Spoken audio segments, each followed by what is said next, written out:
nama galateeffamaa kana keessanii waaqayyoo carraa nuu kenne bara keenya irratti guyyaadhaa nuuf dabaleera akka tasaatti miti argaawun keenya lolli ta'ee moocha arganneeti waaqayyoon lolee nu moosisee moocha nuu kenne ganama kanaan nu ga'e silaa tarii baay'een as hin jiru waa biraa kee jiraachuu dandeenya hin ta'ennaan gooftaan isa didamuu qabu didee isa danqamuu qabu danqee nuuf karaa nuu ta'e akka salphaatti miti as ga'uun keenya gargaaramneerra jechuudha maaliif biyya lafaa kee jirra biyya lafaa ammoo gooftaa Yesuus gaafa dubbatu biyya lafaa gidiraadha waan jedhuuf gidiraa mo'amaa keessa irraa garuu mo'annee dhufne waan mo'attaniif galateeffadhaa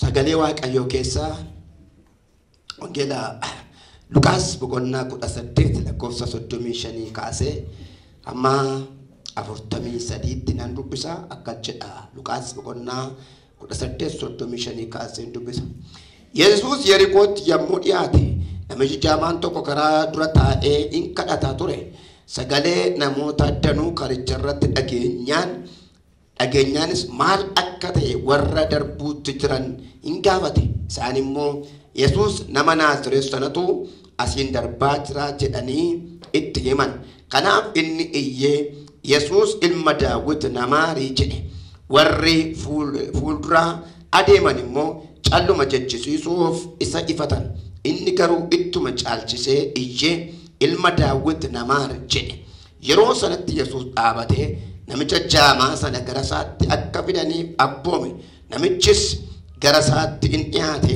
Yesuus immoo maal akka siif godhu barbaadda jedhee in gaafate kana irratti inni agartuu koo akkanaaf deebiftu yaa gooftaa koo jedhee deebiseef Yesuus immoo amantiin kee si fayyiseera agartuun kee siif adeebi'u ittiin jedhe achumaanis agartuun isaa deebi'eefi namichis waaqayyoof oqubaa dhiyeessaa Yesuus duukaa bu'e namoonni sun hundinuus kana yommuu argan waaqayyoof galata galchanii ameen matureen koo amma dhaga'amtutti ittuma fufii iyyi kan jedhudha kutaa kana keessatti namicha maqaansaa Bartimeewos jedhamu agarra namichi kun jaamaadhaadha yeroo baay'ee macaafa qulqulluu kana keessa namoonni baay'een isaanii maqaa dhaloota isaaniitiin waamamu tun ta'in maqaa rakkina isaaniitiin waamamu baay'ee isaanii na argitan yeroo tokko wanti haalaan dhufe wanti challenge namatti dhufe yeroo ni nama dhaale maqaa namaa isa sirrii dhoksee eenyummaa namaa isa sirrii dhoksee yeroo ni maqaan taane nama waamsu argina fakkeenyaaf namicha isaa mana qulqullummaa jala taa'u namicha isa naafa sanaa jedhama caafni hojii ergamoota boqonnaa 3 yoo dubbifattan 1:10tti akkasuma Yohaannis boqonnaa Maatewos boqonnaa 9:21 kaaftannaa dubbifattanii dubartii ishee waggaa 12 dhiigni ishee dhangala'eedha akkasuma dubartii ishee goophoodha ishee waggaa 18 goophoofteedha isa jaamaa karaa irra taa'uudha maal isaaniitu waamamaa rannaatti rakkina isaaniitu waamamaa kan isaan ittiin beekaman rakkina isaaniiti Yesuus xumnaan kun hin ka'e hamma Yesuus gara biyya lafaa dhufee dhalatutti namoonni kun kanaan beekamu gaafa Yesuus dhufe garuu isa naafaterraa naafummaa kaasee maqaa ganamaa deebiseef isa jaamerraa jaamummaa kaaseetu maqaa deebiseef ishee goophofterraa gooqummaa kaasee maqaa deebiseef tarii ankeellee akkasuma ta'a wanti yeroo keessa sitti dhufee maqaan keessa sirrii awwaale yoo jiraate sirraa ka'a maqaan keessii deebi'a maqaa waaqayyo siin laanne maqaa ofii laanne kan yeroo sirra kaa'e kan rakkinni sirra kaa'e kan seexanni sirra kaa'e yoo jiraate Yesuus mul'achuu isaarraan kan kee sirraa ka'aan jedhe haleluuyaa namichi kun waa sadiin beekama tokko jaamaadha lammataa kadhattuudha sadaffaa immoo yeroo hundumaa bakka tokkotti argama umurii isaa guutu nama bakka dhalate tokko bakka jiru sanaa hin sochoone torban guutu iddoo tokkotti kan argamu sa'aatii wal fakkaataa kamiyyuu iddoo sana kan taa'u itti jirraa iddoo kan hin qabne bakkaa bakka socho'uu kan hin dandeenye iddoonsaa umuriinsaa bakka tokkotti kan dhume lammataa namaan kan baatamu of kan hin dandeenye miilla isaan deemuuf carraa kan hin arganne ifaaf dukkana kan gargar hin baafne maatii isaa orma gargar baasee kan hin beekne seenaa namicha kanaatu asirratti ilaalla. Gaaf tokko namichi kun Yesuus bartoota isaa jirutu karaa sanarra darbuutiti sagalee wayii dhagaye nama hin beeku warra irraa dhalate hin beeku ormas hin beeku firas hin beeku bifa haadhaaf abbaasaa obbolaasaa hin beeku sa'aatii keessa jiru maal akka inni fakkaatu hin beeku ruubuuf akka jedhu hin beeku aduu baasaa hin beeku adda isaa irratti mallattoo yoo arge malee bara akkasii umurii akkasii keessa taa'eetu gaaf tokko sagalee wacaatu daandii isaa irratti dhaga'ama karaarra taa'a waan ta'eef sana booddee sagaleen kun haaraatti ta'e eenyuta siin darbaa dheetuu warruma duukaa jiran gaafate sagalarraan ka'an eenyuta siin darbaa jira guyyaa guyyaatti namni darbaa oola daandii silumayyuu namni akkarra deemuuf ka'ame waan ta'eef sa'aatiidhaan hin murtaa'u namni harkan hin deemaa guyyaan deemaa baay'atee hin deemaa qofaan hin deemaa horiin hin deemaa daandiirra waan hundumaan deema namicha kanaaf gaaffiin kun garuu haaraadha eenyuta siin darbaanna Yesuus ilma daawwittu asiin darbaadha waa'ee Yesuus hin beeku namichi kun eenyuun kan inni ta'es hin beeku Yesuus maal akka hojjetus hin beeku Yesuusin miti maatirraa dhalate iyyuu hin beeku Yesuustu asiin darbaa jiraattiin jedhan gaafa jecha kana dhaga'ee aasaa jijjiire warra duukaa jiran dhiisee warra irraa odeeffannoo qoratu dhiisee gara dhimmi isaa laallatuutti ce'e Yesuus ilma Daawit namaan cidheetu iyyeedha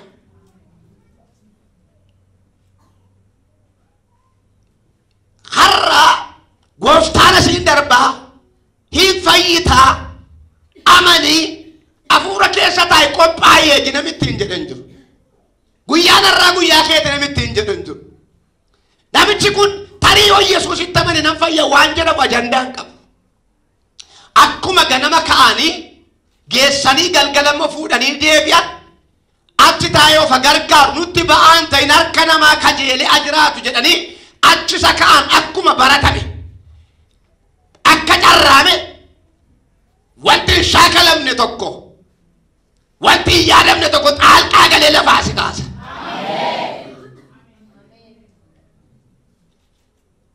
Yesuus ilma Daawit namaar yeroo inni jedhu warri duukaa jiran isa callisiisuuf ifatan jedha akka ni jecha kanan dubbanne daangessan namaaraan jenne namaar jedhe maaliif yoo jedhame akka kootti waa sadiitti ilmaama tokko yeroo hundumaa namichi kun jireenya isaa nama kadhachuutti bare malee nama kadhachuu amaleeffate malee nama kadhachuutu kennaa ta'e malee waaqa kadhatee hin beeku kanaaf isaan warra qarshii laatu dhiisee isa fayyina laatu waammate kun hinaaffaa isaanitti naqeera inni lammataa akka aadaa isaaniitti namni qaama irruu ta'e dhalatu cubbamaadha jedhanii yaadu wangeela Yohaannis boqonnaa 9 tokko kaaftanii na dubbiftanii namichicha yommuu argan namichi kun gooftaa Yesuusiitu deemanii bartoonni karaa bukkeetti gaafa argan cubbuu eenyuun jaamaa ta'e dhalateedhan isatu yakke moo abbaa isaa baadha isaatu yakke eenyuun jaamaa ta'eedhan namni tokko qaama miidhamaa kan ta'u cubbamaa waan ta'eef yookaan waaqayyo waan isa adabeef waan itti fakkaatuuf namichi kun achi taa'uu isaa akka abaaramaatti yaadaniiru gooftaan garuu kenna irratti fayyuu isaan ulfinni waaqayyoo mul'ata jedhe rakkinumatti kee jirtu kiyaan madaamatti baattu kanaan arrabsooma sirratti dhabe kanaan boo'ichuma guyyaarraa kanaan gaaf tokko ulfinni waaqayyoo mul'ata kanaaf ilaalchi isaanii akka itti waa'ee yaadaniif akka inni isaan bira darbee waa'ee Yesuusa guddaa kanaa dubbatu hin barbaadu inni sadaffaan immoo namichi kun akka bayyu waan beekaniif balleessuudhaaf dhufe Yesuus waan ta'eef warri isa waammatan hundumtu akka oolan sagalee Waaqayyoo dubbata maqaa ta'eef waaqa callisee nama bira darbu miti. Fayyinni Yesuus Kiristoos kennu immoo fayyina beellamaatu hin ta'in fayyina hatattamaa waan ta'eef namichi kun har'a ka'ee isaan akka qixxaatu waan beekaniif ukkaamsuu barbaadan. Hin danda'amu jedhaa maaloo. Haleluuyaa. Lakkoofsa 38 irra naabbitan. Inni garuu itti caalchisee iyyee ilma Daawit namaa jedhe. Itti maal ta'e? Jedhaa maaloo. Hin dhiifne, hin dhaamne, hin daangessine. Iyyi isaa sana duraarra caale. Sababiin isaa lafa sanaa ka'uu barbaada ka. Ifa arguu barbaada ka. Nama harkaa ba'uu barbaada ka. Nama hanqootatamuu jalaa ooluu barbaada ka. Kanaaf iyyuu keessa isaa inni jiru fayyinni dhufe kun waan hin caalchisiifne itti caalchisee iyyee namaar. Gaafa inni dhufu Yesuus hin dhaabate. Iyyi sii dhaabata. Iyyi sii dhaabata. Sagalee Waaqayyoo keessaa Ermiyaas 33 jennaa dubbiftan gara kootti siifan deebisaa jedha. Iyyi nan deebisaa. Waan guddaati qortee bira ga'uu hin dandeenye immoo sitti mul'isaa jedha. Waaqayyo ga'ee qaba nu gargaaruuf nus ga'ee qabna Waaqayyoon irraa gargaaramuuf. Sarara Saamu'eel boqonnaa tokko yoo dubbifattan batalay 4-5 jaannaa dubbifattan akka Waaqayyoo yeroo baay'ee tuqa kana gadamee isaan akka inni cufee ala godhachuu akka isheen hin dandeenye Waaqayyo akka daangeessee argitu jaabooddee garuu iniinaan deddeebite akka isheen duchiste aarsitutu mul'ata. Isarra darbee gaafa Shiilootti ol ba'anii aarsaa dhiyeessan Saamu'eeluma isa kana tokko 13-15 dubbifattan annaan gaafa isheen gara Waaqayyoo isheetti hiitu Eeliin gab jedhe. Ati machooftuudhaa callisee. Naannoo keenya jiru laata? Akka nu iyyanneen dhaga'amneef kan nu kaamsuu barbaadan. Gurra keenyatti kan asaasan jiru laata? Kan keen dhaga'amu, iyyi keen dhaga'amu, kadhati kee bira darbameera. Waaqoo si dhiiseran iyyiin kan jedhan waan sitti hima iyyi hin dhaga'ama. Waaqayyoon keenya Waaqa gurra qabuudha.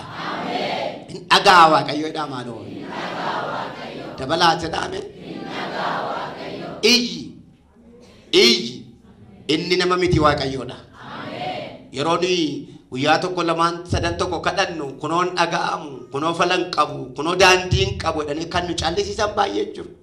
Ajandaa maturu kadhata keenya kan nu jijjiirsan waan baay'ee jiru. Kunoo falan qabu kana booda maal karaa maaliif jira nama maaliif jira fira maaliif jira fala maaliif jira lakki inni waamaa jirtu koo kara deemaa miti abbaa keeti. Me iyyiin abbaa kooti jedhi. Itti inni si dhagaa. Haleluuyaa. Sodaan jara kana Waaqayyootu namicha kana dhaga'uu miti. Waaqayyo hin dhagaa namichi kun fayyee ka'aa ulfina Waaqayyootu mul'atan. Itti caalchisee iyye. Yeroo sana inni immoo maal ta'e fedha hin dhaabatee fedha. Dhaabatee isaan gaafate isa dhiise namaaf jedhannaan fidaa jedhe.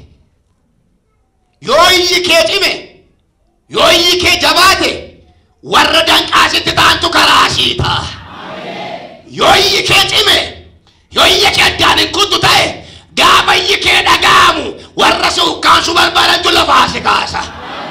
Warra daandii isitti cufuu fedhantu daandii shiita. Isaanuma achitti hambisuu barbaadan fida gara eenyutti? Gara Yesuusitti. Iyyi koo hin dhaga'ama jedha. Kadhati Waaqayyo wajjin kadhannu kadhata rakkina ofii ibsamchuutu hin ta'in kadhata jaalalaan fedha ofii abbaa ofii itti himachuuti. Geesseettu kadhata rakkina ofii nan rakkadhee nan cabee nan falaxameetu hin ta'in rakkina qabnaa eeyyee gaaffii qabnaa eeyyee ba'aa qabnaa eeyyee garuu abbaa keenya maqaa ta'eef deebii laachuu danda'a waan ta'eef rakkoo keenya furmaata laachuu danda'a waan ta'eef jaalalaan fedhii keenya kan abbaa keenyatti ibsannuudha. Malee akka wanta nama gara jabeessa tokko nama nun beekne tokko nama garaa nuun laafne tokko akka wanta kana nuti yaaduun qabu. Abbaan ergaa keera Tasalonqee sarara boqonnaa 5 lakkoofsa 16-17 irraa kedha yeroo hundumaa gammada kadhata keessan immoo fufaa malee hin dhiisinaa. Sababii isaa maarree Waaqayyootu dhaggeeffata waan ta'eef galanni isaaf haa ta'u. Hin dhaabatu gaafa dhaabatu fidaa innaan gara isaatti geessan maal barbaaddennaan agartuu kokkanaa deebiftonnaan amantiin keessi fayyiseera dhaqee. Maaltu fayyise namicha kana? In amane akka fayyuu amane akka iddootti gatame sanaa kawwamane akka rakkina sana ofirraa gatee kawwamane callishiin namaa kanaaf afaan isan qabachiifne iniyyiniin namaa kanaaf afaan isan qabachiifne Waaqayyo inni itti amane kun akka isa gargaaromane kanaaf maal jedhe amantiin kee si fayyiseera. Fayyina namicha kanaaf inni guddaan tokko akka qabxiitti kan hubadhu tokko isa jalqabaa Yesuus jennaan iyye miti yookaan sagalee dhaga'ee iyye miti adda baafatee iyye. Faana namaa dhageen iyyine caacataa argeen iyyine nama watu argeen iyyine sochii dhageen iyyine eenyutu asiin darba isa jalqabaa eenyummaa isaa adda baafate.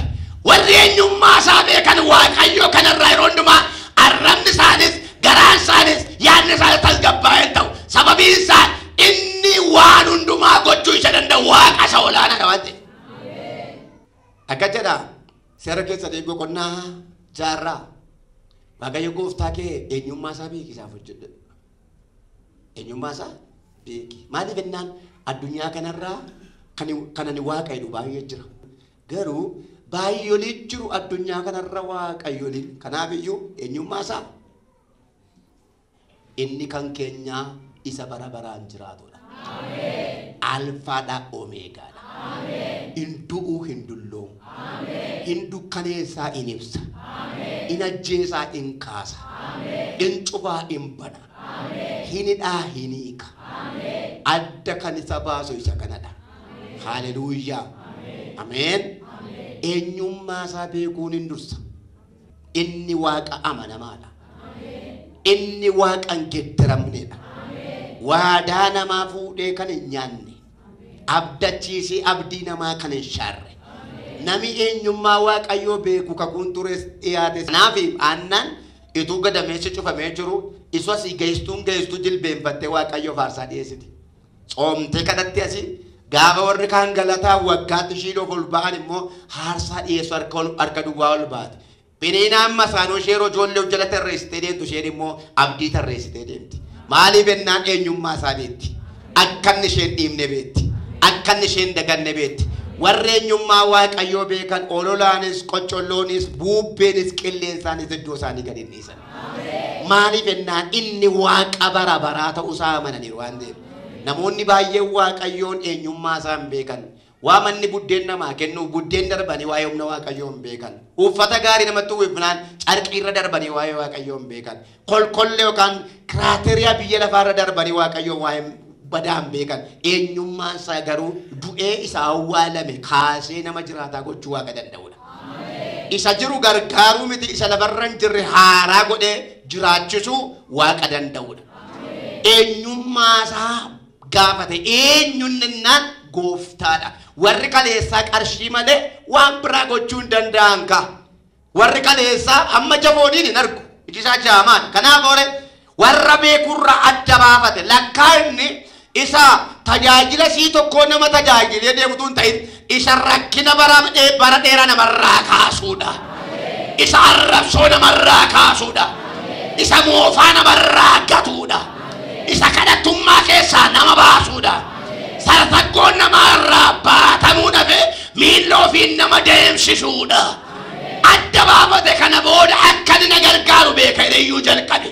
Sababa eenyummaa isaa adda baafate caacataa warra jallootaan daangessine. Warra adda baafatanii deemanii kobillaan hin daangessu. Macaafa qulqulluu keessa mootota sarara boqonnaa 19:20 kaaftan dubbifattan Elsaa'i gaafa waamichi isa qaqqabe isa jalqabaa ayyaanni irra bu'eennaan tajaajila deeme miti. Afur qulqulluun guutame mannaan dhaqee raajuu jalqabe miti. Manatti deebi'eetu mana hubachiise, mandara hubachiise. Anaan waamichi na qaqqabeera. Kana booddee ani iddoo kanatti hin argamu. Waaqayyoon tajaajiluu deema. Maatiinis firris kottaa jedhee walitti qabe. Qotiyyoo qabu qalee. Gindii qambarrii sanaan affeele. Afeerraa mandara keenya hundumaaf godhee sokke. Maalennaan waaqayyoon na waame. Gara kanatti deebi'uu hin danda'u. Sangaa qaduunsaa koo fixadheera. Amma lafa qotuu keessaa mootummaa waaqayyoo tajaajiluutti shiifti godheeraa ibsa. Murtoodha kun. Eliyaasiif ergamuu jalqabe. Harreen irra tajaajilatti hin baane. Gaafa Eliyaas immoo karaa daawwate. Hojjechiifachuutti ka'e. Maalan hojii koo akkasii dhiiseen dhufe hin jenne.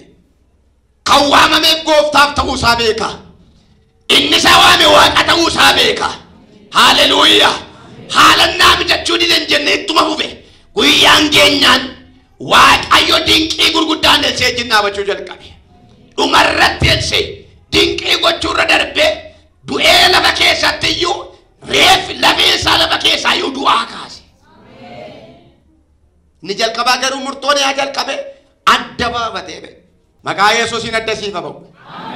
Waan Kiristoos adda namaa baanaan wanti biyya lafaa kun maayineriidha, kuftuudha hundi ishee. Waan jaalala Kiristoos adda namaa baanaan waan jaalala Kiristoos namaa gallaan adda baafate. Akkeedhaan Paawulos naa dubbifattan Roomee boqonnaa 8:35 irraa eenyutu jaalala Kiristoositti gargar na baasa? Billaa moo beela? Sodaachifamuu moo doorsifamuudha? Kun hundumtuu jaalala Kiristoositti gargar na baasuu hin danda'u. Beela'eera jaalala Kiristoositti waliin madaalu darbe. Obbolootaan dhiphateera, macaccaba markamaan garabameera, 42 Ruusiyaa 5 garabameera, garuu jaalala Kiristoositti waliin madaalu darbe. Haaleluyyaa. Ameen jedhaa. Inni guddaan waldaa dhaquurra kan darbe, tajaajila waldaa kee qabaachuurra kan darbe, waa'ee isa tajaajilu adda baafnee beekuun isa hangafa ta'uu qaba. Namatu sifa isaa akka godheetu mootifeet isa godhe miti. Eenyu inna siin darbonnaan Yesuusidha. Yesuus immoo nama miti. Yesuus immoo waaqa. Yesuus immoo birrii laata miti. Yesuus immoo qaroo laata. Yesuus immoo achitti jabeessa miti lafaa kaasee seenaa jijjiira. Kanaaf ilma Daawit nama. Gaafa inni iyyuu jalqaboo callisidhan. Warruma sila inni Yesuus jedheetu gaafa inni iyyuu jalqabu immoo callisidhan. Gaafa Waaqayyo si kaasuuf jedhu, gaafa Waaqayyo ulfinaan dhufuuf jedhu, wanti naannoo keetii si ittisuu barbaadu jira. Murteeffattee tataanaan itti fufiyati. Ima kaata. Minaan baadiyye. Amma namichi kun hin galee eenyummaan isaa gaafa galuufi yeroo achumatti hambisuudhaaf, yeroo dukkanuma sana keessatti hambisuudhaaf garaagarana faallessituun baay'atan hin daangessine iyyasaa, hin daangessine waamichasaa itti fufeema iyye. Irra deebi'een jedha amma dhaga'amtutti iyyin dhaga'ama. Amma iyyi kee deebi argatutti. Amma isa diyyatte bira iyyi kee sii ga'utti. Amma isa barbaadde bira tajandaan kee sii ga'utti. Inni kaan irruu kee ilaale callisii yoo siin jedhe, dhukkuba keessa kaa callisii hin jedhe, gaaffii sii ilaalcha callisii hin jedhe, lafa onaa sii ilaalcha callisii yoo jedhe lakki inni titiyyitu lafa onaa lalisiisa. Inni titiyyitu du'aa jiraachisuu danda'a. Balbala cufamaa banuu danda'a. Seenaa jijjiiruu danda'a. Addaan kutiniyya kee. Kutiniyya kee addaan na Waaqayyoorra. Xaasai. Hammama ulfaatu chaalenjiin sirratti. Hammama bubbulu rakkinni sirra. Namichi sun ikkoo waggaa 38 jedhe. Gaafa Yesuus dhaqee meeqan ciisen? Waggaa 38 bishaan kana bira ciisen. Ituun itti rakkadhu garuu Wangeela Yohaannis boqonnaa 5 hanga 9 na dubbatan. Ituun itti rakkadhu garuu namni kan biraan irra keessa lixee maal ta'a? Fayyee gala ture. Tu maal ta'u? Ituu itti rakkadhu. Namichi kun baay'ee wayi. Fayyuudhaaf hin dhiboomne. Rakkina sana keessaa ka'uudhaaf hin dhiboomne yaalaa jira garuu hin dandeenye. Yaalii kee har'aatti itti gadi baaftee milkaa'uu dadhabdeetti humni si dandeessisu hin dhufa. Humni ergaan takkaa lafaa si kaasuuf si dandeessisu hin dhufa. Amma itti ija keessa irraa hin buqqifatin. Inni fira dhugaadha. Inni michuu dhugaadha. Inni gargaaraa dhugaadha. haadhaku achi dhaqee dunkaana namichaadhite. Siree kee fudhadhu ka'ii maal ta'e? Haleluuyaa. Gela Luqaas boqonnaa 18 tokko gaafatanii naa dubbattan waa'ee haadha hiyyeessaaf abbaa firdii jallaa tokko argina achirratti. Fakkeenya abbaa firdii jallaa kana fakkeenya fudhatee gaafa haasa'u dubartiin kunidha. Yeroo hundumaa isanatti falmuuf ana gidduutti naafara detteetutti marmaatti. Abbaan firdii jallaa kun garuu murteessuuf hin barbaadu. Isheen garuu dhugaan koo naafa mul'atu jetteetti marmaarte yeroo hundumaa. Boqonnaa dhowwatti. Namichi kun abbaa firdii jallaati. Nama haqa beeku miti. Garuu boqonnaa dhowwannaan sababa isheedhaaf faraduu qabu utuu hin ta'in sababa marmaasee rakkisee bituu faradeef akkeedhe dubartiin kun ani waaqayyo akkeedha kutaa garra dubbisaa tokko kaasaatiin. Ani waaqayyo yoon hin sodaadhu ta'e namas yoon hin sabeeffadhu ta'e dubartiin kun deddeebitee waan na rakkifteef dubartattii kanaan maal lan ta'a nan faradaaf. Garuu maalon abbaa firdii jallaan maalimmoo godhare in farada maal goonaan itti marmaartee rakkifnaan jedhee fakkeenya fudhatee dubbata. Abbaan firdii jallaayyuu marmaarsaan cannaqamee eega faraduu danda'e abbaan kee inni lubbuu isaa sii laate. Abbaan kee inni fannoo sii yaabbate. Abbaan kee inni sii garafame. Abbaan kee inni qoraatii mataatti baate. Abbaan kee inni waa'ee kee salphina baate. Akkamitti siin faradure? Akkamitti siin dubbature? Akkamitti deebii siin ta'ure? Kanaaf si dhagaati amma dhagaamtutti iyya kennaabi. Warri abdii kuttanii iddoo aarsaa keessan diiddan. Warri yeroo dheeraa kadhadheen dhagaamuu dide dhiisen ettan. Warri matorree kadhata keessanii jijjiirtan abdii bittanii deebi'a. Waaqayyo inniifne dhufaa jira. Yeroo isaatti dhufa. Yeroon isaa gaafa ga'u hin dhufa. Mee yeroo waaqayyoo jedhaa. Dabalaa jedhaame. Ergaa Phexros irraa boqonnaa 5 lakkoofsa 6 naa dubbiftan. Yeroon isaa yommuu ga'u akkoo isin qabutti harka isaa saangoo qabeessa jalatti gad of deebisaa. Inni isinii waa'ee yaaduuf yaadduu keessan hundumaa isatti gadaati dhiisaa jedha. Yeroon isaa maal godha? Hingaa. Nama kamiif yeroo hin jira. Namas taa hundumaaf yeroo hin jira. Lafaa si kaasuuf yeroo qaba. Tarii namicha sana kan iddoo tokkotti sagade jaamummaadha. Namicha sana harka namaa akka inni ilaalu kan godhe jaamummaadha. Nama sana ituu deemuu danda'u, ituu hojjechuu danda'u, yeroo dheeraaf achitti akka inni gatamu kan godhe jaamummaadha. Jaamaa jechuun ifaaf dukkana gargar baafachuu hin danda'u jechuudha. Tarii kan keemmoo maal ta'e nala? Ituu deemuu dandeessuutu socho'uu dandeessuutu guddachuu dandeessu of dandeessuu akka ta'u hin dandeenye kan si godhe inni dhufa kan keefis. Inni jaamaa banee qaroo bannaan namni sila baatamee dhaqee deemee akka galu godhe siinis lafaa kaasee deemsa haaraa si jalqabsiisa. Iddootti abdiin kee dhume, iddootti jilbi kee dhume, iddootti humni kee dhume, iddootti obsi kee dhume, iddootti mooraaliin kee dhume kaasee si dhaaba Waaqayyo. Minan kaa'edhi maaloo. Garuu waan tokkoon jedhan warri annaan taane iddoo kana rakkinanna kaa'e malee iddoo koo mitetti dhugaa Waaqayyootiin kaata. Hin beekamu guyyaa isaa garuu hin kaata. Hin beekamu sa'aatiin isaa garuu hin kaata. Waaqayyoodha waan ta'eef. Gochuudhaaf humna qaba waan ta'eef. Si gargaaruuf abbaa keeti waan ta'eef. Si muruuf abbaa keeti waan ta'eef. Si kaasa lafatti gatamte. Si kaasa lafatti dagatamte.